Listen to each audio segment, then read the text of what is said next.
La veuve et l'orphelin, quoi de plus émouvant?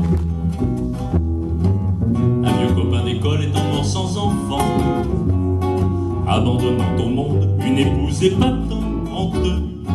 J'allais rendre visite à la désespérée, et puis ne sachant plus où finir ma soirée, je lui tins compagnie dans la chapelle ardente pour endiguer ses pleurs, pour apaiser ses maux. Je me mis à blaguer, à sortir des bons mots. Tous les moyens sont bons aux médecins de l'âme.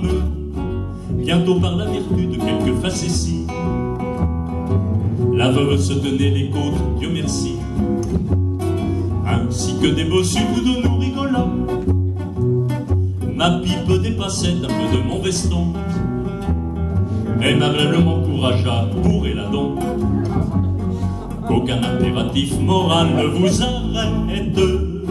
Si mon pauvre mari détestait le tabac, maintenant la fumée ne le dérange pas. Mais sous diantre et je mis mon porte-cigarette. À minuit, d'une voix douce de séraphin, elle me demanda si je n'avais pas faim.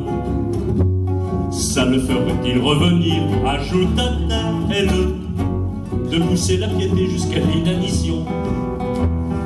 Que diriez-vous d'une frugale collation? Et nous fîmes un petit souper aux chandelles. Regardez s'il est beau, dirait-on point qu'il dort. Ce n'est certes pas lui qui me donnerait tort de noyer mon chagrin dans un flot de champagne. Quand nous eûmes vidé le deuxième magnum, la veuve était émue, nom d'un petit bonhomme, et son esprit se mit à battre la campagne. Mon Dieu, ce que c'est tout de même que de nous, soupira-t-elle en s'asseyant sur mes genoux. Et puis ayant collé sa lèvre sur ma lèvre, me voilà rassuré, fit-elle, j'avais peur que sous votre moustache entablier de sapeur, vous le cachez coquettement avec de lièvre. Un tablier de sapeur, ma moustache, je pensais, cette comparaison méritait la fessée.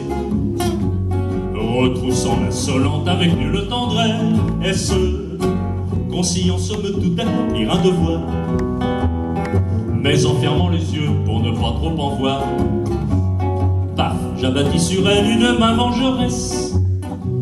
Aïe, vous m'avez fêlé le postérieur en deux, se plaignit-elle et je baissais le front piteux, craignant d'avoir frappé de façon trop brutale.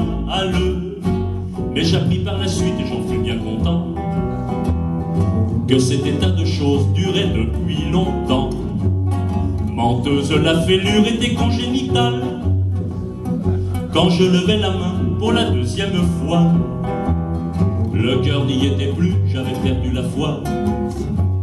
Surtout qu'elle s'était enquise la bougresse. Avez-vous remarqué que j'avais un beau cul? Et ma main vengeresse est retombée vaincue. Et le troisième coup ne fut qu'une caresse. Avez-vous remarqué que j'avais un beau cul? Et ma main vengeresse est retombée vaincue. Et le troisième coup ne fut qu'une caresse.